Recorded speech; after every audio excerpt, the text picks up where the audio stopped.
Je suis très heureux de pouvoir enfin reconstituer et adapter en français ce fameux spectacle que Giovanni Piccini a présenté à Collier et Cruikshank à Londres en 1827, avec les marionnettes réalisées d'après les illustrations de Cruikshank par Christopher von der Kratz. Alors, je voudrais juste aujourd'hui, après la première vidéo que je vous ai présentée il y a quelques semaines, présenter cette fois-ci le cast complet, bien sûr. Alors, j'ai ajouté une toute petite chose, c'est le clown Grimaldi qui introduit le spectacle, tout ceci avec de la musique, de la très belle musique populaire anglaise, jouée par deux anciens étudiants, Mathieu Lecam et Vincent Doring, sur toutes sortes d'instruments populaires et savants. Et sur ces musiques, eh bien, tout d'abord, on a une introduction au spectacle avec une danse de Joe qui annonce ce qui va se passer et qui demande aux spectateurs de YouTube et de Facebook de rester un peu plus que 3 secondes pour voir la vidéo. Bien, alors, voilà, d'abord Joe, ce merveilleux Joe qui est un joyeux luron, qui était un grand artiste qui vivait justement à cette époque, un grand contemporain de Dickens notamment, et qui a réalisé pour la première fois un jeu spécifique à ce qui deviendra le clown que nous connaissons plus ou moins aujourd'hui, qui est un peu oublié, dommage, mais qui s'illustrait surtout dans la pantomime. La pantomime. Voilà, alors après cela, bien sûr, nous avons l'introduction du héros vainqueur que je ne présente plus, qui est vraiment un personnage tout à fait extraordinaire et pour lequel nous avons beaucoup d'attachement. Tout aussitôt arrive, comme je l'ai dit dans la précédente vidéo, le chien Toby, qui n'est guère aimable et qui va mordre le nez de notre héros vainqueur, pas tout à fait à ce moment-là, il se trouve en fâcheuse posture. Voilà, ce chien Toby qui est assez redoutable, qui ressemble un peu à un loup d'ailleurs. Mais tout à coup, entre en scène quelqu'un de tout à fait amusant et qui va perdre sa tête assez facilement, c'est notre bon Scaramouche, ce bon Scaramouche qui est le maître de Toby, qui viendra se plaindre du mauvais traitement infligé à son cher animal par Punch et qui se verra tout aussitôt décapité. Voilà, alors ça c'est effectivement, on ne fait pas dans la dentelle ici. Ah, peu importe, Punch est très content, tout se passe très bien, et voilà qu'il sollicite quelqu'un de très connu, son épouse, ici Judy, dans cette forme de l'époque de Dickens, d'après le dessin de Cruikshank, une vraie mégère, et qui va bien rire au début de ce que Punch veut que le baby vienne, le fameux baby, qui est merveilleux, qui a une tête tout à fait ahurie, et qui va jouer un tout petit peu avec son cher papa sous les colibets de Judy. Mais ça ne va pas durer, l'affection entre le père et le fils va se terminer par le fait que, bien sûr, il le jette par la fenêtre. Judy revient, est très mécontente, mais elle veut frapper son cher et tendre qui lui rend la monnaie de sa pièce, et nous savons tout à fait comment les choses se terminent. Alors après ça, on a un épisode tout à fait extraordinaire, puisque c'est l'entrée de Pretty Polly, cette merveilleuse poupée qui va danser avec une allure très fine et qui va solliciter l'admiration éperdue du héros. Et voilà, ça se terminera, je n'ose le dire. Bon, mais effectivement, c'est une scène tout à fait remarquable. À la suite de quoi, eh bien, nous avons l'entrée de quelqu'un de très sympathique, c'est le cheval Hector, qui va venir un peu là, avec Punch, désobéissant, et Punch arrivera à le monter, non sans problème, parce que le cheval est assez rétif, et voilà que tout à coup, il expédie notre héros sur le playboard, et le héros en question est assez secoué, il faut bien le dire, et alors voilà que tout à coup, sur son injonction, arrive le docteur, qui est un pédant de premier ordre, et qui va s'enquérir du problème. Punch dit qu'il est mort depuis 3 mois, ça se termine vraiment par la bastonnade habituelle.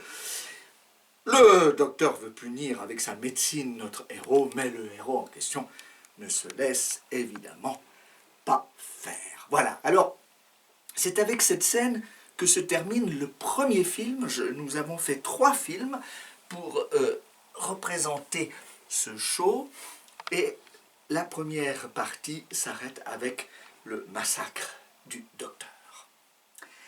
La seconde partie ouvre avec une scène assez rarement jouée de nos jours, car elle introduit un personnage tout à fait sympathique que j'aime beaucoup, qui est l'intendant.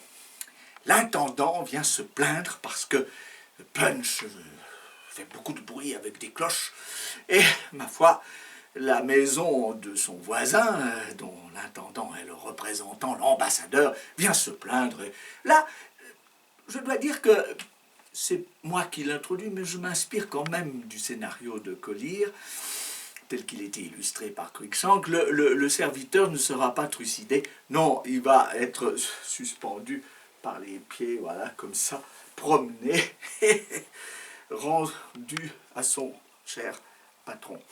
Car Punch n'est pas trop de mauvaise humeur ce jour-là, il l'épargne, il lui donne juste un petit coup en le suspendant ainsi par les pieds. Voilà, alors ainsi les choses commencent à tourner un peu vinaigre, je dois dire, parce que nous allons vers la coda, et là on a aussi un personnage qui est rarement représenté aujourd'hui, qui entre en scène. C'est cet aveugle, moine aveugle, inspiré des tableaux de Bruegel, d'après la parabole des aveugles de l'évangile de Luc. Et là, on voit bien toute l'hypocrisie, c'est un faussaire. Alors il vient demander la charité. Bon, mais Punch n'est pas du tout d'accord avec ça. L'autre lui crache.